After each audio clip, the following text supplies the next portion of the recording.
Hello, quilty friends. Today I'm going to show you how to make a 2.5-inch binding. So you will need cutting mat, rotary cutter. I'm just going to be using a standard 6.5 by 24 ruler, and I love this little telephone grip thing. I do. I love it. If you don't have one, try it out. And you're going to need, of course, your fabric. You're going to need to know beforehand how much fabric you'll need for your quilt that you're making the binding for. In order to figure this out, I highly recommend downloading the Robert Kaufman quilting calculator. It is fabulous. If you want just a quick guide for your quilting space, I believe Geeky Bobbin has a binding chart that you can reference as well. So first off, I am going to cut off my selvage. So I'm just lining up the edge over here.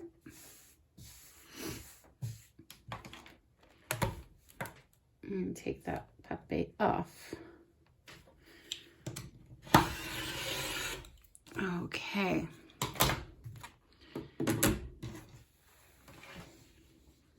And make sure that this is nice and flush as well. And it's not. So let's trim that down so it's nice and even.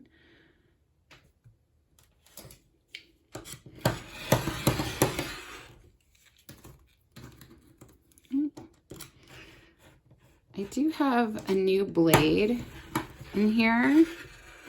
However, I think there's something wrong with my actual rotary cutter. Anywho, so we're flush now. That's my fold. We're nice and even here and even here. So we're just gonna cut 2.5-inch strips.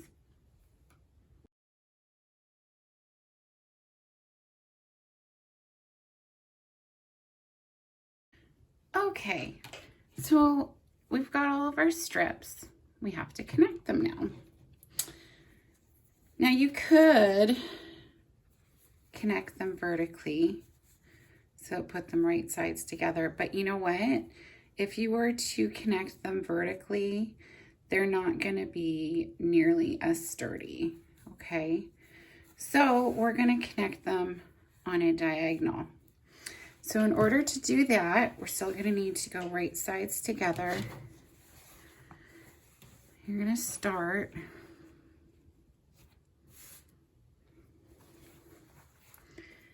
okay, and this is how you're going to do it. You line them here, and then you're going to sew from the top left corner to the bottom right corner. If you want, you could draw a line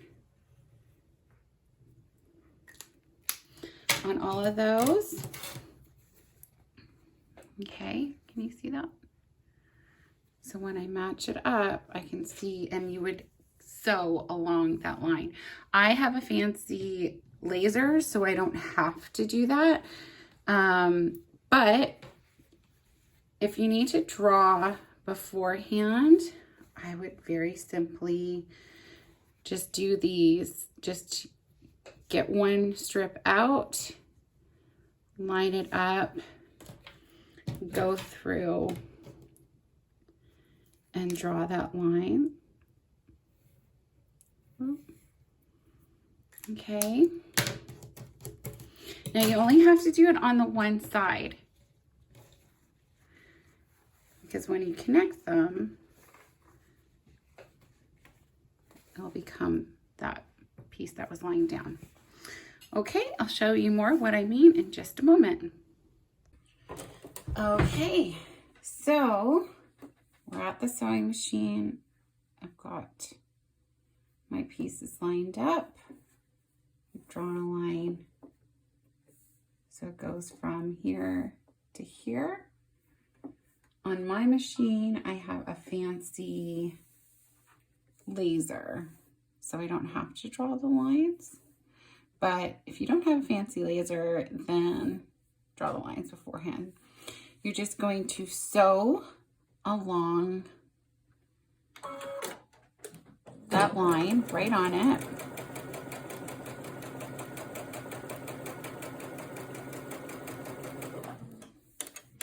Okay.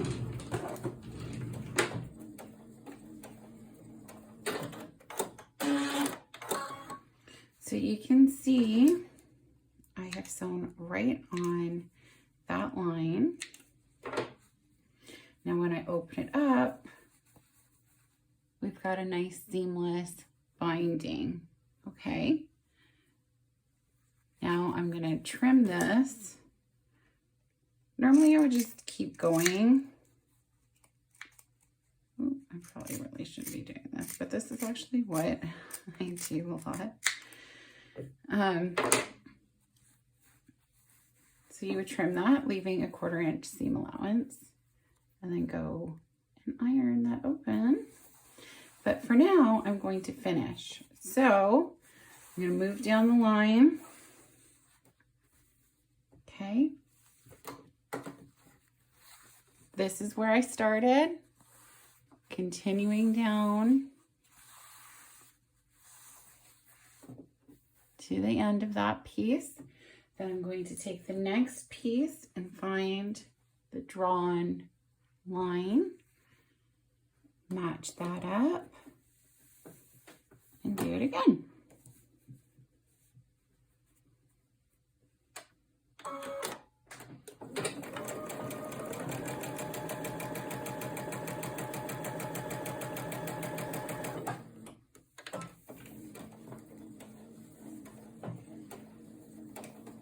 Now I'm not going to cut this because I'm going to keep continuing. Okay, so there's where I finished. Keep it. Find the end. Do your next piece until you have all your pieces together.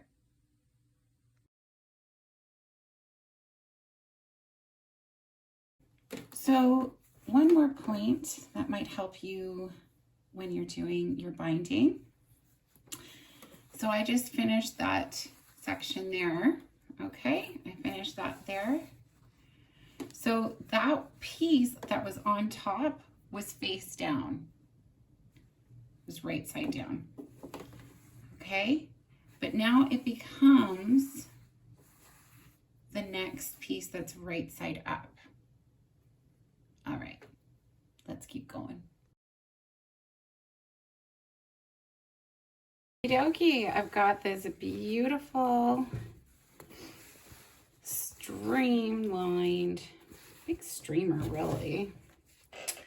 So I'm just going to go through and find all the intersections. I've already done that one. Okay. And I've got a little ruler. Use whatever ruler or rotary cutter you like. You could use scissors.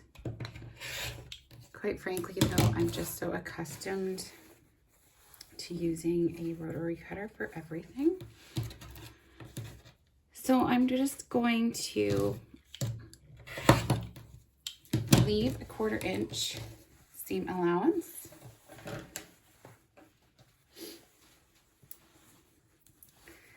By that you just, or sorry, you're just going to do that for all of them.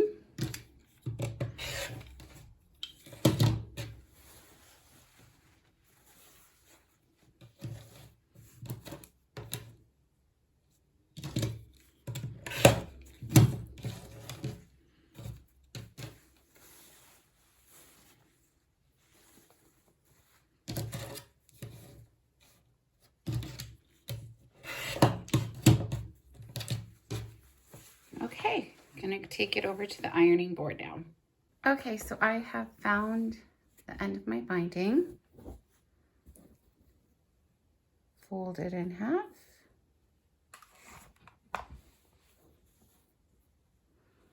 Okay.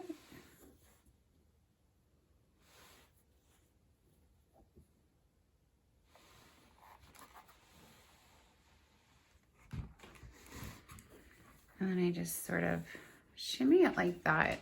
Even just using the wire of my iron kind of keeps it in place a little bit.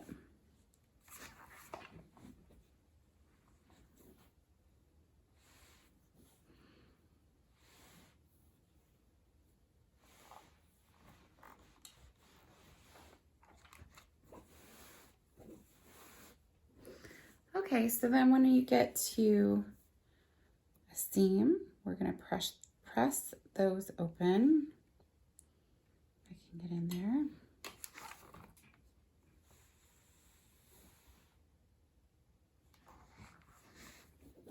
And continue on till you're done.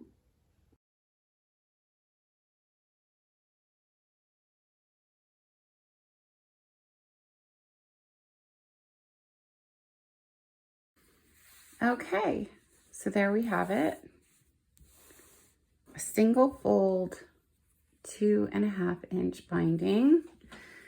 So all I do is wind it around my hand.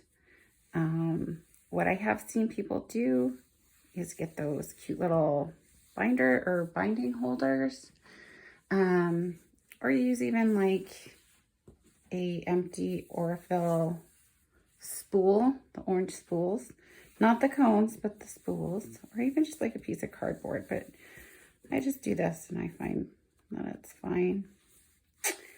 And that is it. That is how you make a continuous stream of beautiful single fold 2.5 inch binding. See you next time, Quilty Buddy.